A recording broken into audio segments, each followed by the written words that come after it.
In the small, picturesque village of Moonlake, the nights were always enchanting.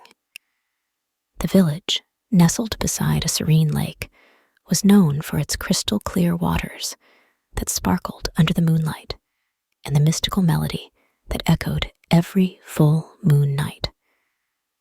The villagers believed that the melody was a gift from the Moonlake fairies, who protected the lake and its surroundings, ensuring peace and prosperity. Among the villagers was a young girl named Elara. She had bright, inquisitive eyes and a heart full of dreams.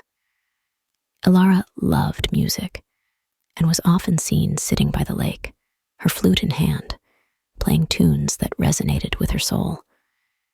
She had always been captivated by the magical melody that filled the air on full moon nights. It was her greatest wish to see the Moonlake fairies and learn the secrets of their enchanting music. One clear, starry night, as the full moon cast its silver light over the village, Elara decided to stay by the lake and play her flute. She played with all her heart, letting the music flow through her, hoping that her melodies would reach the fairies. As she played, the water began to shimmer more brightly, and a soft glow emerged from the depths of the lake.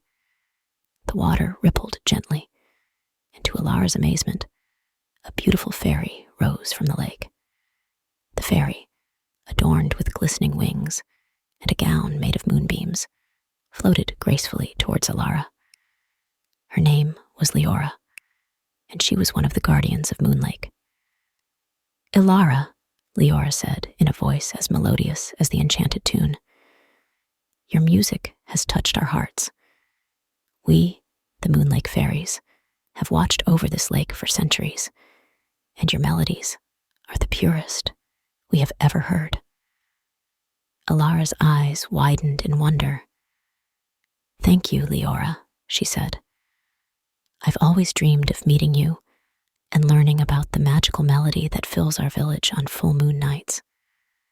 Liora smiled warmly.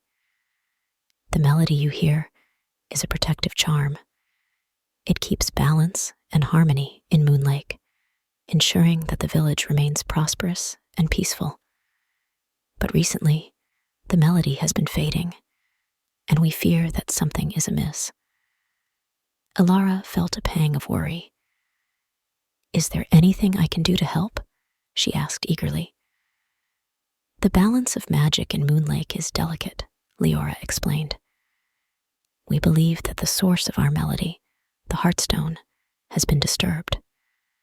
The Heartstone lies deep within the Enchanted Forest, beyond the lake. It is guarded by ancient spells and magical creatures. We need someone with a pure heart and a love for music to restore its harmony." Without hesitation, Elara agreed to help. Liora guided her to the edge of the lake, where a path of glowing moonflowers lit the way into the forest. "Follow the moonflower path," Liora instructed. "It will lead you to the Heartstone. Be brave, Elara, and remember, your music is your greatest strength."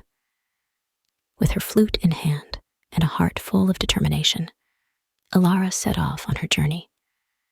The forest was alive with magic, its trees whispering secrets, and its air filled with the scent of blooming flowers. As she walked, Elara played her flute, and the forest seemed to respond to her music, guiding her deeper into its enchanted depths. As she ventured further, Elara encountered various magical creatures. First, she met a wise old owl named Orin, who perched on a branch above her. "Who dares enter the Enchanted Forest?" Orin hooted. "It is I, Elara," she replied. "I've come to restore the harmony of the Heartstone and save Moonlake." Orin's eyes glowed with recognition. "Ah, the girl with the magical music. You must answer my riddle to proceed. What is always in front of you, but can't be seen?" Elara thought for a moment, and then smiled. The future, she answered confidently.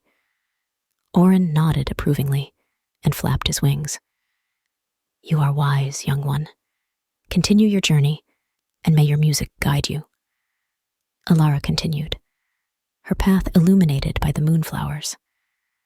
She came across a sparkling stream, its waters too swift to cross. As she pondered how to get to the other side, a family of beavers approached her. Hello, little one, said the beaver leader. What brings you to our stream? I need to cross to reach the Heartstone and restore the magical melody of Moonlake, Elara explained. The beavers huddled together. Then the leader spoke. We will help you. Play your flute, and we will build a bridge for you. Elara played a lively tune, and the beavers swiftly constructed a sturdy bridge from logs and branches. With gratitude, Elara crossed the stream and continued her journey. Deeper into the forest, Elara encountered a mischievous squirrel named Squeaky, who loved to play tricks on travelers. Squeaky darted in front of her and laughed. If you want to pass, you must catch me first. Elara laughed and played a playful, fast-paced melody on her flute. Squeaky, enchanted by the music, began to dance and eventually grew too tired to continue his mischief. You win, Elara, he panted. Follow me, and I'll show you the way to the Heartstone. Squeaky led Elara to a hidden cave, its entrance covered by vines and sparkling crystals. Inside, the cave glowed with an ethereal light. At its center stood the Heartstone, a magnificent gem pulsating with a dim, fading light. Elara approached the Heartstone and played the most beautiful melody she had ever composed. Her music filled the cave, resonating with the stone. Slowly, the Heartstone's light grew brighter and brighter until it radiated with a dazzling brilliance. The cave echoed with the enchanting melody, and Elara felt a sense of harmony and peace wash over her. Suddenly, the air shimmered, and Liora appeared beside Elara. You have done it, Elara, she said, her eyes shining with gratitude. The Heartstone is restored, and the balance of magic in Moonlake is secure once more. Elara smiled, her heart swelling with pride and joy. I couldn't have done it without the help of my friends in the forest. Liora nodded. Your bravery, kindness, and music have brought us all together. You are truly special, Elara. With a wave of her hand, Liora transported Elara back to the village. The villagers were waiting, their faces filled with hope and anticipation. As Elara stepped forward, the moonlight bathed her in a soft glow, and the magical melody of Moonlake filled the air once more, stronger and more beautiful than ever. The villagers cheered and celebrated, knowing that the enchantment of Moonlake was safe. Elara's bravery had not only restored the melody, but had also strengthened the bond between the villagers and the magical creatures of the forest. From that night on, Elara's music became a symbol of hope and harmony. She continued to play her flute by the lake, her tunes weaving together the magic of Moonlake and the love of its people. The village prospered, and the nights remained forever enchanting, with the melody of the fairies guiding them. And every full moon night, as the magical melody echoed through Moonlake, Elara would look up at the stars, her heart filled with the warmth of friendship, bravery, and the everlasting magic of music.